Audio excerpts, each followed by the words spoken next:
यावर्षी जे पाच कवींची माहिती आपल्याला शिकायची आहे त्यामधलं अश्वघोषाची माहिती आपण बघत आहोत.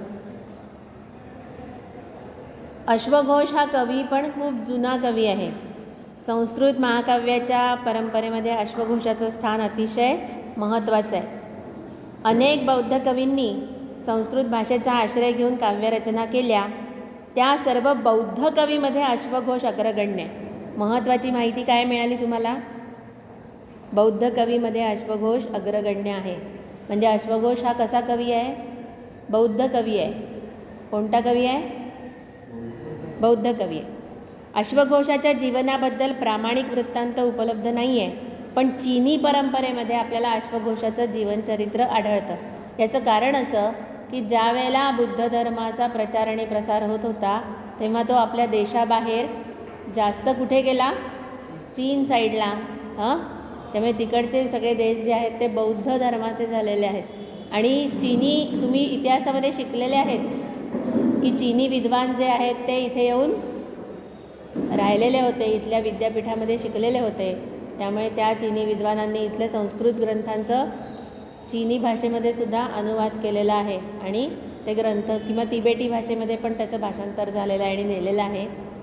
त्यामुळे चीनी परंपरेमध्ये अश्वघोषाचं जीवनचरित्र आढळतं, जरी आपल्याकडे आढळलं नाही तरी. त्या संबंधात अर्थातच विद्वानांच्यामध्ये मतैक्य आहे. चीनी परंपरेनुसार महाकवी अश्वघोष कनिष्काचा सभाकवी होता.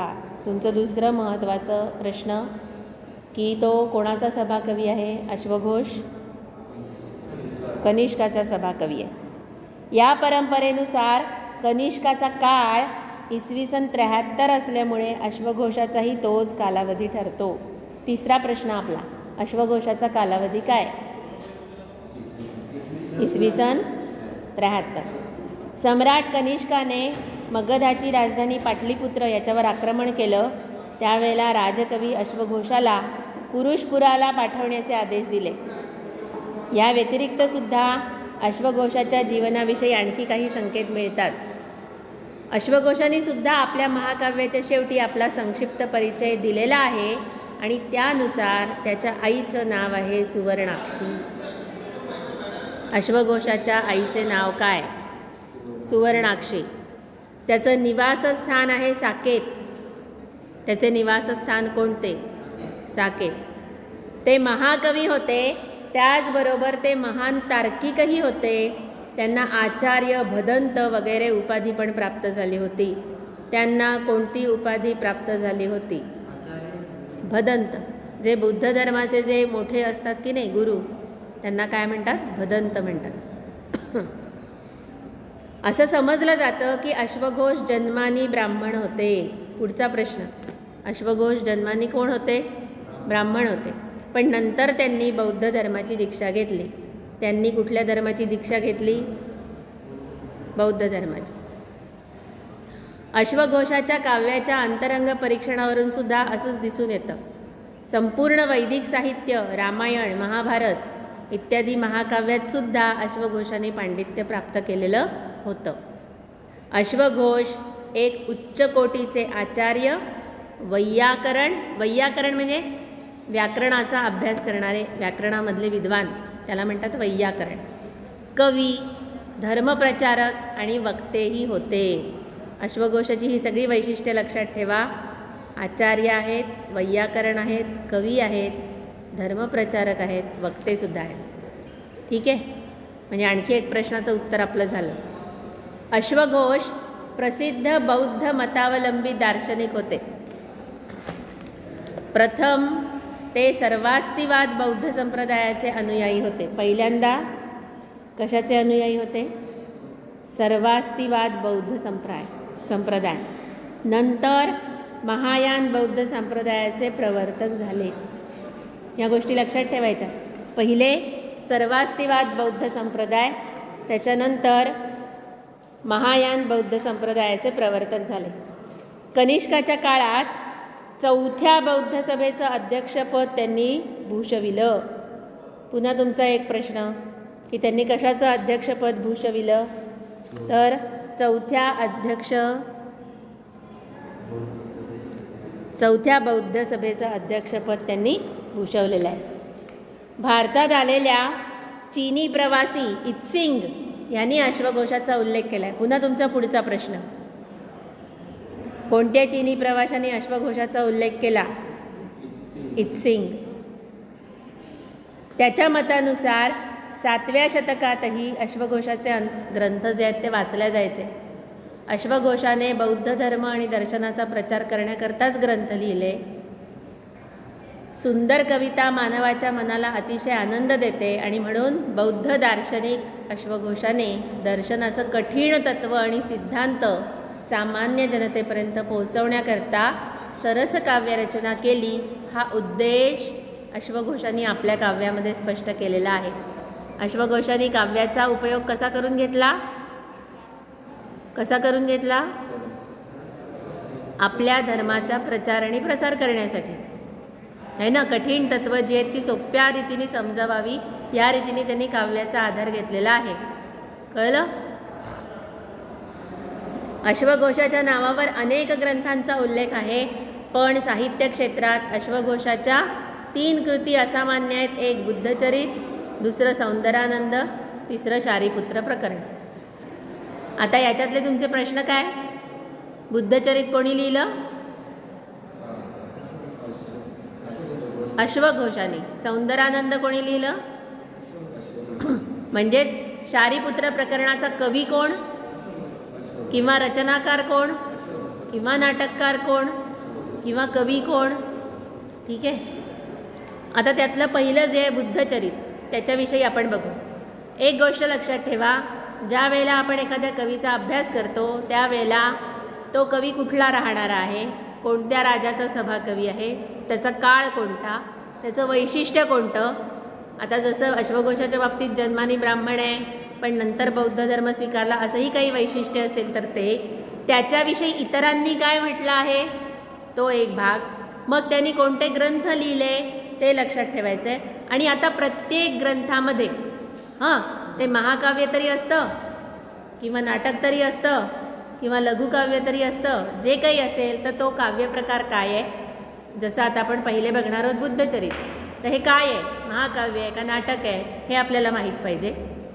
ते महाकाव्य असो का नाटक असो, त्याचा नायक कोण, त्याची नायिका कोण, त्याचं कथा काय, जर नाटक असेल तर अंक किती, जर महाकाव्य असेल तर त्याच्यातले सर्ग किती, कधी कधी सर्ग म्हणतात, कधी कधी पर्व म्हणतात, अशी वेगवेगळे आहेत, किंवा त्याच्यातली एकूण श्लोकसंख्या किती, उपलब्ध असलेल्या ग्रंथातली श्लोकसंख्या किती, असंही कधी कधी असतं.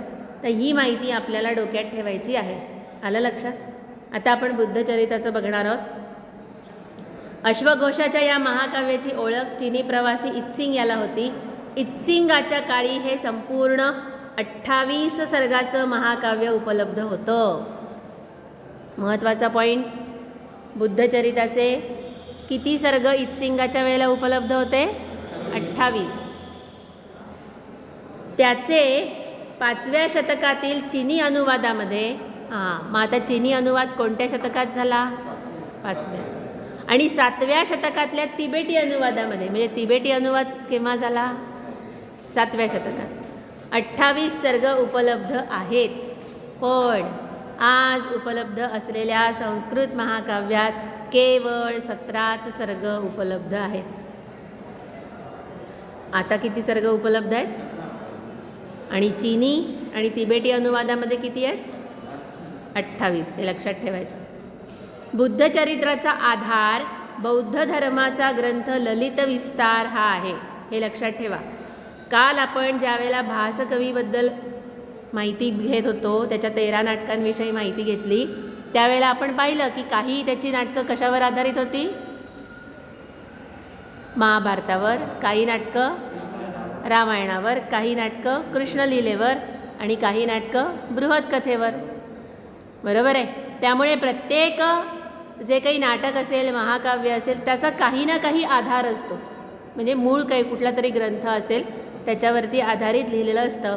तर याचा आधार काय आहे? या बुद्धचरिताचा आधार काय आहे? या बुद्धचरिताचा आधार काय? बुद्धचरित्राचा आधार बौद्ध धर्माचा ग्रंथ ललित विस्तार आहे. आत्ता आपण वाचलं ना, मग ते अंडरलाईन करून ठेवा, महत्त्वाचं आहे. ललित विस्तार या ग्रंथामध्ये जे काही अव्यवस्थित असेल, जे काही असंबद्ध असेल, त्या कथानकाला सुव्यवस्थित आणि सरस बनवण्याचं कार्य अश्वघोषाने केलं आहे. या महाकाव्याच्या पहिल्या 5 सर्गामध्ये भगवान बुद्धाच्या अलौकिक जन्माचं वर्णन आहे आणि महाभिनिष्क्रमणापर्यंतच्या सर्व प्रसिद्ध कथा आलेल्या आहेत.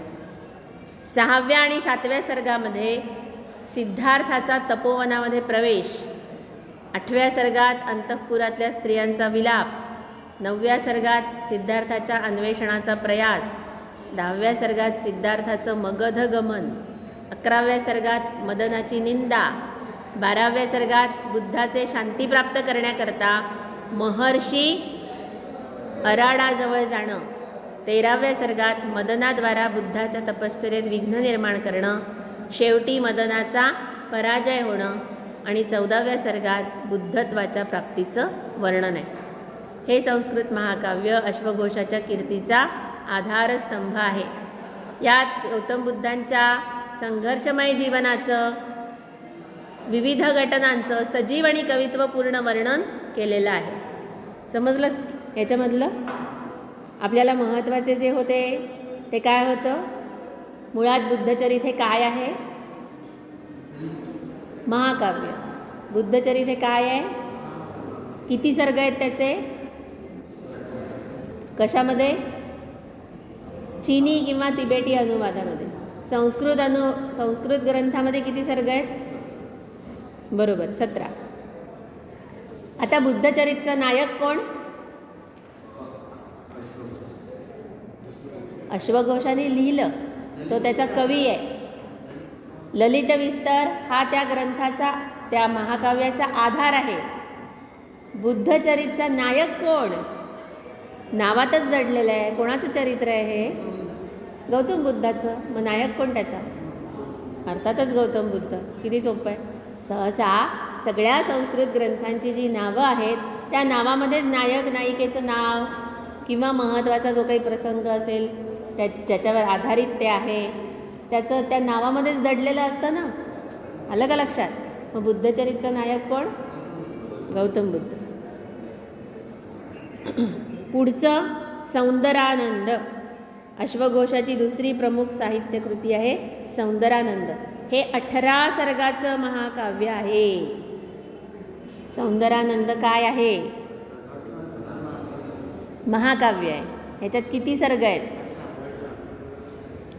आणि हे संपूर्णपणे संस्कृतमध्ये उपलब्ध आहे. या महाकाव्यात गौतम बुद्धाचा सावत्र भाऊ नंद आणि त्याची प्रियतमा सुंदरी यांच्या अगाध प्रेमाचं वर्णन केलेलं आहे. मग सौंदरानंद या महाकाव्याचा नायक कोण?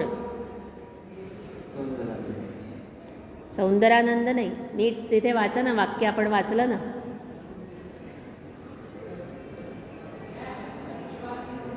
गौतम बुद्धाचा सावत्र भाऊ नंद. हां, मग त्याचा नायक कोण आहे? नंद. आणि नायिका कोण आहे? सुंदरी. नायिका कोण आहे? सुंदरी. म्हणून ते नाव आहे सौंदरानंद. सौंदरामध्ये सुंदरी आली आणि नंद. कळलं?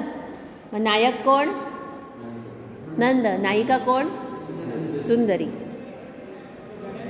नंद हा भोगविलासात आसक्त असलेला एक राजकुमार आहे. सुंदरी नावाची त्याची पतिव्रता प्रिय पत्नी आहे. त्या दोघांचं एकमेकांवर अतिशय प्रेम आहे. तथागत बुद्धांनी त्याला संसाराची अनित्यता समजावून सांगितली आणि बुद्ध धर्माची दीक्षा घेण्याकरता बाध्य केलं. चक्रवाकीप्रमाणे परस्पर प्रेम करणाऱ्या त्या दोघांची ताटातूट होते. प्रणय व्याकुळ जीवाला कल्याण उन्मुख करण्यासाठी प्रव्रज्जा आवश्यक आहे असं बुद्ध त्याला पटवतात. अशा पद्धतीचं त्याचं कथानक आहे. आलं लक्षात? त्याचं तिसरं जे आहे, तिसरा ग्रंथ जो आहे तो आहे शारीपुत्र प्रकरण. कालच आपण दशरूपकाची चर्चा केली ना. रूपकाचे प्रकार किती? 10. त्यातलं मुख्य तुम्हाला माहीत असलेलं नाटक, बाकीचेही नावं आपण ऐकले. त्यामध्ये प्रकरण हे सुद्धा नाव ऐकलं. मग हा काय आहे? शारीपुत्र प्रकरण हा काव्यप्रकार काय आहे? प्रकरण. काय आहे हा काव्यप्रकार? हे महाकाव्य नाही, हा दशरूपकातला प्रकरण प्रकार आहे. काय आहे? हां, हे अश्वघोषाचं एकमेव नाटक ताडपत्रावरती लिहिलेलं उपलब्ध झालेलं आहे. एकमेव नाटक आहे. कशावरती लिहिलेलं आहे? ताडपत्रावरती. नाट्यकृतीच्या अंतिम वाक्याच्या आधारावरती हे नाटक अश्वघोषाचं आहे असं लक्षात येतं. हे एक प्रकरण रूपक आहे. अंडरलाईन करायची गोष्ट आहे. आत्ताच मी म्हटलं शारीपुत्र प्रकरण हे काय आहे? प्रकरण रूपक है ना. या प्रकरणाची शैली अश्वघोषाच्या महाकाव्यासारखीच आहे. यात 9 अंक होते. शारीपुत्र प्रकरणाचे अंक किती? त्यात बुद्धाद्वारा मौद्गलायन आणि शारीपुत्र या दोघांना बौद्ध धर्माची दीक्षा देण्याचा प्रसंग नाटकीय रूपामध्ये चित्रित केलेला आहे. मग शारीपुत्र प्रकरणाचा नायक कोण?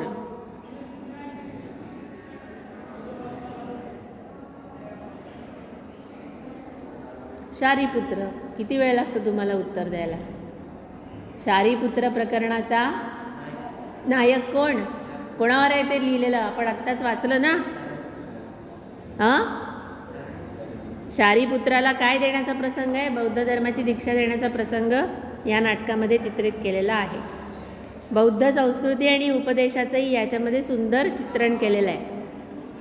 शारीपुत्र प्रकरणाबरोबरच आणखी 2 अपूर्ण नाटकं सापडली, पण ती अश्वघोषाचीच आहेत का याबद्दल मात्र विद्वानांमध्ये मतैक्य आहे.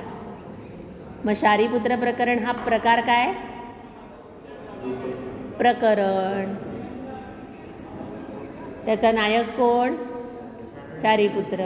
लिहिलं कोणी? अश्वघोषाने.